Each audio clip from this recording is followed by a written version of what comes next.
우리 지난주에는 요셉이 누린 형통한 삶을 보셨습니다. 형통할 수밖에 없는 조건이 아니라 형통할 수밖에 없는 영적 상태에 있었기 때문에 노예로 끌려가도 억울한 노함을 받아도 전혀 상관없이 형통함을 누렸습니다. 오늘 본문의 말씀을 보면 요셉이 갈수록 더 문제를 당하는 장면입니다. 세상이 이렇죠. 갈수록 좋아지면 좋겠는데 우리도 모르는 여러 가지 문제 사건 때문에 힘들어집니다. 그래서 세상을 사는 가장 쉽고 복되고 정말 좋은 방법은 하나밖에 없습니다. 하나님과 함께 사시는 겁니다. 하나님과 함께하는 비밀을 누리시는 겁니다. 이 비밀이 없으면 결국은 또 문제를 당하시고 또 내 체질 나오시고 또 우리도 모르게 불신앙하기 때문에 그렇습니다. 이번에 태국에 그 동굴에 갇힌 아이들 뉴스가 계속 나옵니다. 보는데요. 얼마나 이게 복음적인지 자꾸 그 생각이 드는 거예요. 그 동굴에 갇힌 아이들이 이제 좀 나온다고 뉴스가 나오더라고요. 아침에 보니까. 근데 그 아이들은 동굴에서 스스로 빠져나올 수가 없습니다. 들어가 있어요. 누군가가 거기까지 들어가야 되거든요. 잠수사가. 사람들이 지금 창세기 1장 2절 흑암 혼돈 공허라는 동굴 속에 빠져 있습니다. 스스로 빠져나올 수가 없어요. 그 아이들이 굴 속에서 아무리 좋은 환경에 있어도 굴 밖에 나와서 부모랑 함께 있어야 행복합니다. 굴 속에 아무리 불 달아주고 음식 갖다 줘도요, 행복하지 않아요. 왜 인간이 불행합니까? 하나님과 함께 하지 않아서 불행합니다. 그 굴 속에 있음에도 불구하고 그게 좋은 줄 알아요. 거기에서 돈이 있고 거기에서 성공하면 괜찮을 줄 압니다. 근데 동굴 속이라. 성경은 그 문제에 대해서 영적인 문제라고 말합니다. 하나님을 떠나 죄와 저주 가운데 빠져 사단에게 속아 동굴 속까지 끌려가는데도 사람은 몰라요. 내가 열심히 노력하면 되는 줄 압니다. 구제하고 선행하고 봉사하고 교회생활 열심히 하면 동굴에서 빠져나올 줄 압니다. 아니죠. 못 빠져나옵니다. 그래서 하나님께서 그 동굴 속으로 직접 들어가셨습니다. 이 땅에 육신의 몸을 입고 오셨죠. 그분이 바로 그리스도입니다. 하나님 만나는 길 대신 그 그리스도. 죄와 저주 사단을 박살내신 그 그리스도가 직접 이 땅에 오셔서 빛으로 지금 우리와 함께 하신 줄로 믿습니다. 요한복음 1장 10절 11절 보니까 근데 이 동굴 속에 갇힌 사람들이 빛 대신 그리스도가 왔는데 영접하지 아니했다라고 적혀 있습니다. 빛으로 오셨는데 자기 백성이 영접하지 아니하였으나 요한복음 1장 12절 영접하는 자 곧 그 이름을 믿는 자는 하나님의 자녀되는 권세를 주신다. 분명히 적혀져 있습니다. 나에게 오신 그 예수가 그리스도요. 지금 내게 있는 이 동굴 같은 문제에서 빠져나올 수 있는 유일한 길 대신 그리스도를 내가 주인으로 오늘도 내가 모셔드리기만 하면 빠져나올 수가 있어요. 그게 시작이죠. 그래서 복음이 중요합니다. 동굴 안에 있지 마시고 빠져나오시기 바랍니다. 근데 중요한 게 있죠. 그 예수가 이 땅에 오셔서 이제 구원 얻을 힘이 생겼습니다. 그럼 뭐 해야 됩니까? 동굴 바깥까지 인도받아 잘 나가야 돼요. 예수님 만났으니까 끝났습니까 이제? 아닙니다. 이제 시작입니다. 동굴 밖으로 나갈 때까지 인도를 받습니다. 누구의 인도를 받죠? 이끄시는 사람의 인도를 받습니다. 지금 우리는 강단의 말씀으로 그 인도를 받고 있습니다. 우리가 동굴 밖으로 빠져나가는 중입니다. 앞에 빛 대신 그리스도가 말씀을 통해 우리를 인도하시기 때문에 걱정할 게 아무것도 없습니다. 다 알고 계세요. 앞에 돌이 있는지 물이 있는지 어떤 위험이 있는지를 다 아시고 우리를 말씀으로 완벽하게 인도하고 계십니다. 시편 119편 105절 주의 말씀은 내 발의 등이요 내 길의 빛입니다. 저와 여러분이 그래서 말씀 붙잡고 하나님의 인도받아 날마다 가면 창세기 39장 2절의 응답이 내 응답이 됩니다. 여호와께서 요셉과 함께 하심으로 여호와께서 나와 함께 하심으로 내가 형통한 자가 되어. 조건과 상황에 속지 마십시오. 하나님이 우리를 형통케 하십니다. 문제가 왔는데 문제가 아니라니까요. 함께 하시기 때문에. 오늘도 이 형통의 축복을 지속하는 비밀을 꼭 찾아내시기 바랍니다. 본론입니다. 그래서 우리가 사는 현장을 잘 보셔야 됩니다. 오늘 본문에는 보디발의 아내가 등장합니다. 보디발의 아내를 통해서 현장이 어떤 곳인가를 분명히 아셔야 되겠습니다. 본문 12절입니다. 그 여인이 그의 옷을 잡고 이르되 라고 적혀 있습니다. 보디발 부인이 드디어 기회를 잡았습니다. 동침하려 했으나 잘 안 됩니다. 말씀드렸다시피 보디발의 아내는 모든 걸 가진 사람입니다. 내 뜻대로 하지 않으면 안 되는 사람이에요. 욕구 불만이죠. 내 뜻대로 돼야 되고 내가 하는 대로 해야 행복할 거라고 생각합니다. 내가 주인이죠. 보디발 부인 얘기가 왜 이렇게 길게 나옵니까? 그냥 요셉이 감옥 갔다 오면 되는데. 보디발 부인 얘기가 아니란 말입니다. 우리 주변에 있는 사람들의 얘기고 이 세상 얘기입니다. 내 뜻대로 되지 않으면요, 원수로 바꾸고 죽이려고 합니다. 자기 뜻대로 안 되니까 이 보디발 아내가 13절에 노예가 감히 내 뜻을 거절해? 저거 감옥에 쳐넣어야지. 죽이려고 보내는 겁니다. 100% 죽습니다. 세상 사람들의 특징이 뭐냐? 내 기준대로 안 되면 나쁜 사람인 거예요. 말씀이 아닙니다. 내 뜻대로 안 되면 하나님 역사 안 하신 거예요. 전부 그렇게 받아들입니다. 내 기준. 내 기준으로 했기 때문에 사실 원죄 문제가 발생했습니다. 창세기 3장 6절. 그 여자가 본즉 뭘요? 나무를 선악과를요. 보암직도 하고 먹음직도 하고 탐스럽게도 앉으라. 말씀에 분명히 먹지 말라 했는데 말씀 기준이 아니라 내 기준 되니까 결국 죄가 이 땅에 들어오게 됩니다. 그래서 불신자는요, 내 뜻대로 하기 때문에 망하는 겁니다. 문제 많고 한계 많은 내 수준으로 내 뜻대로 하려고 하니까 갈등이 많으시고, 성도는요, 말씀 놓치고 또 내 생각에는, 내 경험에는 내가 생각하기엔 의로 시작하기 때문에 문제를 당할 수밖에 없습니다. 성경이 말하는 나 중심, 요한일서 2장 16절에 적혀져 있습니다. 뭐라고 써 있습니까? 세상에 있는 모든 것이 육신의 정욕, 안목, 이생의 자랑이다. 이 모든 것이 아버지께 온 게 아니라 세상에서 온 것이다. 내 뜻대로 돈이 벌려야 되고 내 뜻대로 자식이 고침받아야 되고, 그게 아닙니다. 말씀의 인도 따라가는 것이 가장 정확하고 빠른 길입니다. 왜 요셉을 하나님이 쓰시고 요셉의 형들을 안 쓰셨습니까? 기준은 이거 하나입니다. 말씀 기준이었던 요셉을 하나님이 쓰시고요. 나 기준이었던 요셉의 형들은 결국 망할 수밖에 없었습니다. 여러분의 기준이 반드시 나에서 말씀으로 옮겨셔야 됩니다. 내가 기분 나쁜 이유는 그 사람 때문이 아닙니다. 내가 힘든 이유는 그 문제 때문 아니라니까요. 기준이 나라서 그렇습니다.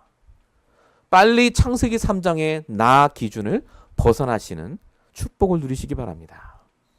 두 번째입니다. 보디발의 아내, 그리고 보디발의 집은요, 엄청나게 성공한 집입니다. 물질이 어마어마하게 많았습니다. 근데 그 집이 사실은요, 질투와 시기로 가득한 집인 걸 오늘 본문을 통해 알 수 있습니다. 본문 14절 15절을 보십시오. 보디발의 부인이 이렇게 얘기합니다. 종들을 부릅니다. 우리 주인이 히브리 사람을 우리에게 데려다가 우리를 희롱하겠다, 이렇게 적혀 있습니다. 나를 희롱했다 안 적혀 있잖아요. 우리라고 말합니다. 동조를 구하는 거죠. 너희도 희롱당하지 않았느냐? 라고 지금 구하는 겁니다. 저 촌구석 히브리에서 온 사람이 너희도 희롱하고 나도 희롱했다 라고 지금 몰아가는 겁니다. 모함하고요. 근데 중요한 건 그 뒤에 성경에 보니까 저는 희롱 안 당했는데요, 이런 말 한 사람이 아무도 없어요. 그대로 넘어갑니다. 무슨 말일까요? 이 하인들도 똑같은 얘기입니다. 시기 질투 속에요. 저 요셉 저게 뭔데 우리 대장이 되고, 저기 와서 우리가 더 일을 힘들게 하고 분명히 그런 놈들이 가득했다는 말입니다. 마님이 그 얘기하니까 제가 증인으로 나서겠습니다. 그렇지 않아도 요셉이 눈빛이 이상했다면서 나왔을 거예요, 분명히. 왜 그렇습니까? 세상 사람들의 기준이 물질 중심입니다. 내 이익, 내 손해. 요셉 때문에 내가 불이익을 당한다 생각하면요, 가차없이 배신합니다. 쳐냅니다. 이게 우리 얘기입니다. 이게 세상 얘기입니다. 흑암 문화의 특징이 뭐냐? 이익과 손해를 구분합니다. 교회 오시는 것도 이익과 손해로 교회로 와요. 헌금을 내는 것도 이익과 손해를 보면서 냅니다. 신앙생활하는 것도 이익 손해라. 내가 열심히 교회 다녀주면 하나님이 우리 가정 축복하실 거야. 여러분, 그게 정말 무서운 창세기 6장의 흑암 문화입니다. 창세기 6장 흑암 문화 뭐죠? 창세기 6장 3절. 세상은 번창하고 발전하는데 사람이 육신이 된지라 라고 적혀 있습니다. 육신이 기준이에요. 육신적인 것. 돈, 건강, 내가 잘 사는 것. 그것에 방해가 되면 전부 나쁜 것으로 봅니다. 그래서 창세기 6장 5절에 보니까 사람이 마음으로 생각하는 것이 모든 것이 악하였다라고 적혀 있습니다. 하나님 보시기에 정말 악한 겁니다. 중요한 건 요셉이 그 보디발의 부인의 배신과 사람들이 다 자기를 돌아서음에도 불구하고 요셉은요, 끄떡하지 않습니다. 요셉이 훌륭해서 그렇습니까? 아닙니다. 요셉이 알고 있었어요. 그 사람들의 상태가 저럴 수밖에 없다는 걸 알고 있었습니다. 이미 마음과 생각에 하나님이 주신 말씀이 있으니까요, 흔들리지가 않습니다. 빌립보서 4장 6절 7절. 그래서 아무것도 염려하지 말고 모든 걸 감사함으로 아뢰고 그때 그리스도께서 마음과 생각을 지키신다라고 적혀 있습니다. 저와 여러분이 사는 세상은요, 철저히 나 중심입니다. 철저히 물질 중심, 이익 중심입니다. 그런 사람 때문에 상처 입고 그런 사람 때문에 욕하고 시간 보내지 마시기 바랍니다. 우리의 마음과 생각을 말씀으로 지키세요. 그게 지혜로운 겁니다. 말씀을 들을 때마다 내게 있는 것이 보이는 것이 좋은 겁니다.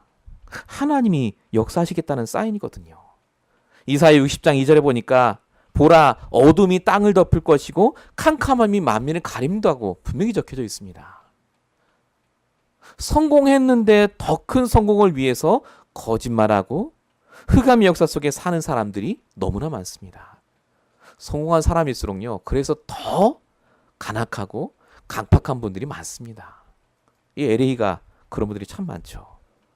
자, 근데 성경은요, 이 성공을 무너질 성공이라고 말하고 있습니다. 창세기 11장 바벨탑. 창세기 1장 4절에 바벨탑 사건이 나오죠. 자, 우리가 탑을 꼭대기까지 쌓게 하고 우리 이름을 널리 펼치자.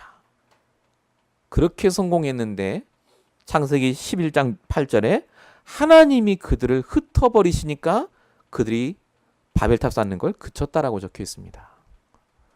하나님이 흩어버리시면요, 그 성공 아무것도 아닙니다.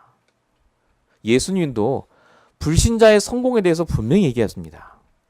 누가복음 12장 19절 20절입니다. 어리석은 부자 얘기죠.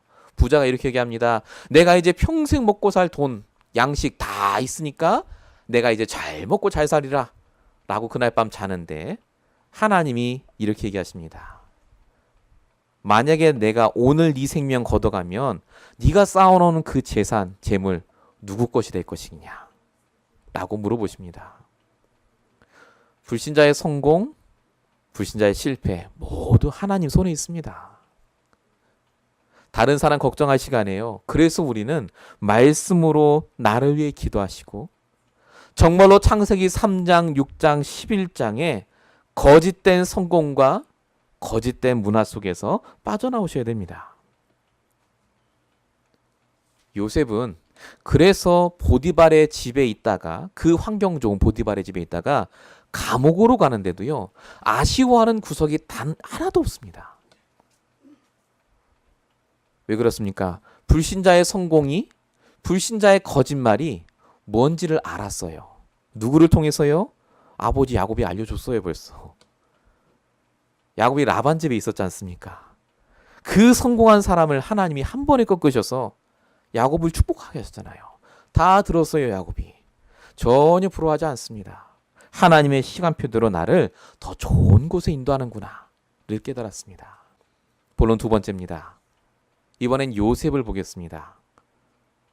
요셉은요, 문제와 사건 속에 있는데도 불구하고 말씀을 붙잡았기 때문에 승리한 게 아니라 말씀을 붙잡았기 때문에 알게 된 하나님의 절대 계획이 있었기 때문에 승리했습니다. 본문 18절입니다. 보디발 부인이 내가 소리 질러 불렀더니 그가 도망해서 나갔습니다라고 합니다. 이때 보디발이 그 말을 듣고 있었는데요. 이 말을 보디발이 듣고 화를 냈다라고 적혀 있습니다. 요셉은 가정 총무까지 된 사람입니다. 신임을 얻은 사람인데 왜 보디발에게 아무 말하지 않고 이렇게 가만히 있을 수 있었습니까? 이게 하나님의 절대 계획 속에 일어난 일이라는 걸 인정했기 때문에 그래요. 하나님이 막을 수 있었는데 안 막으신 거잖아요. 아, 하나님의 절대 계획 속에 있구나. 말씀이 내 생각, 마음, 영혼에 있으면요. 뭐가 깨달아지느냐? 하나님의 절대 계획이 보입니다. 인정이 돼요. 그리고 뭐가 보이죠? 하나님의 역사하심이 보입니다. 하나님이 역사하시는 겁니다. 보디발을 통해서 보디발의 부인을 통해서 역사하시는구나. 하나님의 계획이 뭡니까? 요셉 너는 사람을 의지하는 사람이 아니라고요. 보디발을 의지해서 살아날 사람이 아니라 오직 하나님만 의지해서 응답받을 자라고요. 그래서 요셉이 아예 억울한 일을 당했음에도 불구하고 아무 말하지 않습니다. 성경은 이 계획에 대해서 하나님의 절대 계획에 대해서 시편 105편에 분명히 써놨습니다. 하나님이 뭐라고 계획하셨느냐? 그 땅에 기근이 들게 하사 그들이 의지하는 양식을 다 끊으셨도다. 이게 하나님이 벌써 계획하고 계셨단 말입니다. 애굽에. 그래서 17절에 그가 한 사람을 보냈는데 요셉이 종으로 팔렸도다라고 적혀 있습니다. 요셉이 이걸 알고 있었습니다. 그래서 요셉이 창세기 45장 5절에 보니까 하나님이 나를 먼저 보내셨다라고 한 게요. 우연이 아니라 노예로 끌려갈 때부터 하나님의 말씀으로 계획을 알고 있었습니다. 그렇죠. 뭐 하나님 계획 다 아는 거죠. 근데 여러분 요셉은요. 하나님 계획을 아는 것에서 그친 게 아닙니다. 이게 끝까지 갑니다. 모든 것에서 하나님 계획 속에 있으니까요. 쓸데없는 시간 안 보내요. 분명히 보디발에게 말해야 되는데 말 안 합니다. 필요 없으니까요. 하나님 계획 속에. 자, 총리가 됐습니다. 나중에 요셉이. 보디발 안에 불러와야 돼요. 그 나쁜 것. 그리고 안 부릅니다. 왜죠? 과거의 상처에 묶이지 않아요. 오늘 내가 해야 될 일이 있는데 왜 쓸데없는 그 시간으로 그 사람들을 정죄하고 판단하고 욕하는 데 쓰겠습니까? 하나님의 절대 계획을 알지 않습니까? 그러면 그 사람은 성공합니다. 오늘 내가 해야 될 당연한 생각, 당연한 결정, 당연한 행동을 할 수밖에 없기 때문에 그렇습니다. 이걸 다른 말로 집중이라고 합니다. 집중이 되는 거예요. 말씀으로. 오늘 내가 억울한 일을 당했고 내가 예전에 이런 일이 있어서 내가 너무 힘들었고 그게 성경에는요. 악이라고 표현되어 있습니다. 로마서 12장 19절.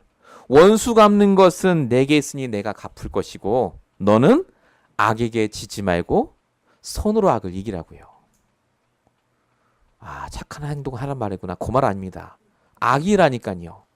오늘 내가 말씀에 인도받고 따라가야 될 그걸 막는 모든 문제, 내 잘못된 생각, 내가 갖고 있는 상처가 악이에요. 그래서 손으로 하나님의 말씀으로 그 모든 악을 이기라고 분명히 말씀 주셨습니다. 하나님의 절대적인 계획 속에 여러분이 있습니다. 지금 여러분이 가진 문제는요. 악한 일이 아닙니다. 하나님이 하실 일이에요. 우리 뭐 하면 됩니까? 내가 지금 해야 될 당연한 것을 하시면 됩니다. 오늘 복음으로 충분해지고 오늘 말씀으로 충만해지시고 하나님의 계획 속에 하나님의 인도만 받으시면 됩니다. 지금 요셉이 감옥에 갔습니다. 엄청 손해봤죠. 그 좋은 자리에서 감옥에서 죄수로 떨어졌습니다. 근데 여러분, 하나님이 요셉을 인도하신 것뿐만 아니라요, 최고로 보호하십니다. 오늘 본문 20절에 보니까 보디발이 요셉을 옥에 가뒀는데 그 감옥이 왕의 죄수를 가두는 곳이었더라고 적혀 있습니다. 보디발이 요셉에게 더 큰 형벌을 내릴 수도 있습니다. 막 때리고 막 그래야 되는데 그냥 감옥에 보냅니다. 어떤 일이 일어났다는 일이 그 다음에 안 적혀 있어요. 왜 그랬겠습니까? 보디발도 아는 거죠. 자기 부인이 거짓말했다는 거. 그래서 안 때리고 그냥 감옥에 보냈는데 우연히 간 곳이 왕의 죄수를 가두는 곳이라고 성경에 적혀져 있습니다. 당시 문헌에 보면요, 상관의 부인을 만약에 그렇게 건드리려고 하다가 잡히면요, 벌을 1000대를 때리라고 써 있다고 하더라고요. 매를 1000대를 때리라고. 쉽게 말하면 이제 맞아 때려서 죽이는 거예요. 왕의 죄수로 갇히는 감옥에 가니까요, 왕 말고는 건질스러운 사람이 없어요, 거기서. 자, 제가 조금 더 말씀드리겠습니다. 만약에 요셉이 보디발에게 그래, 저 여자가 잘못했다고 그 집에 있었으면 어떻게 됐을까요? 보디발 아내가 정말 가만히 있겠습니까? 어떻게든지 요셉을 죽이려 했겠죠. 보디발이 원래는요, 그런 파렴치한 범죄를 저지른 감옥에 가야 돼요. 근데 그런 일반 감옥에 가면 어떻게 되겠죠? 시위 대장이잖아요, 보디발 남편이. 얼마든지 보디발 아내가요, 가서 해코지할 수 있어요. 근데 왕의 감옥이라 왕 말고는 아무도 못 건듭니다. 최고로 보호된 장소. 이게 우연인 것 같습니까? 우연 아닙니다. 하나님이 요셉과 함께 하심으로가 감옥에 가서도 지속이 되니까요, 최고로 보호받으면서 말씀으로 단련시킬 수 있는 가장 집중의 장소로 보냅니다. 감옥이 재앙의 장소가 아니었던 거예요. 감옥이 최고의 형통의 장소.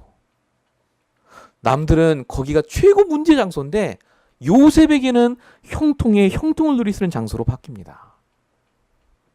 성경에 이게 써 있어요. 시편 105편 18절 19절에 써 있습니다. 그의 발은 착고를 차고 몸은 쇠사슬에 매었으니 이는 여호와의 말씀이 응할 때까지라 그의 말씀이 그를 단련하였도다. 여호와의 말씀이 응할 때까지, 즉 3년 후에 애굽의 총리가 될 때까지 요셉을 하나님이 최고로 완벽하게 보호하시면서 3년 동안 말씀으로 단련시켰다니까요. 말씀으로. 요셉에게 있어서 그래서 감옥은요, 최고의 형통의 장소요, 최고로 응답을 누릴 수 있는 장소가 됐습니다. 그래서 요셉이 본문 20절 21절에 보니까요, 뭐라고 써 있느냐? 옥에 갇혔으나 여호와께서 요셉과 함께 하심으로 라고 적혀 있습니다. 바로 형통이에요. 바로. 내가 어떻게 감옥에 갔지? 내 인생이 이렇게 됐지? 후회하고 원망할 시간이 아니라 가자마자 형통한 축복을 누리기 시작합니다. 성도에게 하나님 문제를 주시는 거는요, 딱 하나입니다. 오직 하나님만 의지하라고. 고린도서 1장 9절. 오직 죽은 자를 다시 살리시는 하나님만 의지하게 하심이라. 죽은 자도 살리세요, 하나님은. 근데 내 문제 못 살리시겠습니까? 그 하나님만 의지하라고. 그 하나님이 주시는 말씀만 의지하라고 우리를 지금 감옥 같은 문제에 넣으실 수도 있어요. 지금 감옥 같은 그 형편에 나를 있게 하실 수 있습니다. 근데 속지 마시라니까요. 그게 나를 보호하시는 것이고 그게 나를 말씀으로 단련하는 최고의 현장입니다. 성경에 있는 모든 말씀이 나를 통해 이루어진다면 어떤 축복이 일어나겠습니까? 일어날 수 있습니다. 내가 하나님의 말씀으로 복음과 함께하고 있으면 여러분이 그 한 명이 되시길 축원드립니다. 그 한 명으로 여러분 현장에서 속지 말고 응답받으시길 바랍니다. 결론입니다. 속지 말아야 될 내 현장입니다. 여러분의 현장은요, 문제가 오는 게 당연합니다. 문제가 안 왔으면 하시지만 옵니다. 나 중심, 물질 중심, 성공 중심의 사람이 살고 있기 때문에 그래요. 이걸 세상의 흐름이라고 합니다. 세상의 흐름 속에서 자꾸 생각하고 범인하지 마시고요. 말씀의 흐름 속에서 하나님의 계획을 붙잡으시기 바랍니다. 그래서 반드시 주무시기 전에 내 영적인 상태를 바꾸고 주무세요. 걱정하고 근심하고 자지 마시고 말씀으로 답을 얻으시고 주무시기 바랍니다. 자기 전에 뭐 하는가가 전부 내 인생의 미래를 좌우합니다. 두 번째입니다. 속지 말아야 될 내 문제입니다. 여러분의 문제는 하나님의 절대 계획 속에 주신 문제입니다. 절대 계획. 그래서 정말로 아무 가치 없는 염려, 문제, 사람의 말에 묶이지 마세요. 여러분 미래는 그 사람 말대로 안 됩니다. 하나님 말씀대로 됩니다. 여러분의 미래를 하나님이 붙잡고 계세요. 그래서 일어나실 때마다 말씀으로 힘을 얻으시기 바랍니다. 힘이 되는 말씀 붙잡으세요. 힘이 되는 말씀. 그냥 성경 보고 이렇게 하지 마시고 정말 이 말씀이 나에게 힘이 된다. 그 말씀 붙잡고 하루를 시작하시기 바랍니다. 마지막 세 번째입니다. 속지 말아야 될 나의 형통입니다. 형통이 올 수 있습니다. 말씀 없는데도요. 예배 안 드리는데도 일이 잘 될 수도 있어요. 그게 진짜 형통이 아니라는 걸 아셔야 됩니다. 사단이 좋아하는 것은요.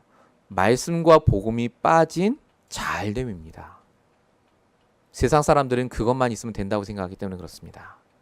하나님께서는 저와 여러분에 그래서 형통의 축복을 주시는데 그냥 형통한 게 아니라 말씀의 성취를 보면서 형통한 축복을 누리게 하십니다. 그래서 형통한 걸 얘기하지 않습니다. 성도는. 형통할 수밖에 없도록 만드신 나의 말씀을 간증합니다. 내가 오늘 강단 말씀 붙잡았더니 본문 말씀 붙잡았는데 이렇게 이번 주에 형통했다라고 반드시 얘기하게 되어 있습니다. 그래서 하나님이 결국은 여러분을 통해 말씀의 증인, 그리스도의 증인 되게 하십니다. 왜 형통케 하십니까? 결론 중에 결론입니다. 전도하고 선교하기 때문에 그렇습니다. 전도하셔야 돼요.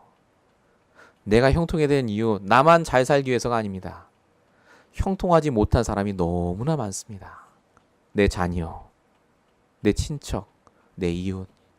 형통할 수 있는 비밀, 이 오직 그리스도와 오직 복음의 말씀으로 여러분들이 나를 살리시고 사람을 살리고 현장을 살리는 축복을 누리시길 예수님으로 축원드립니다. 기도하겠습니다.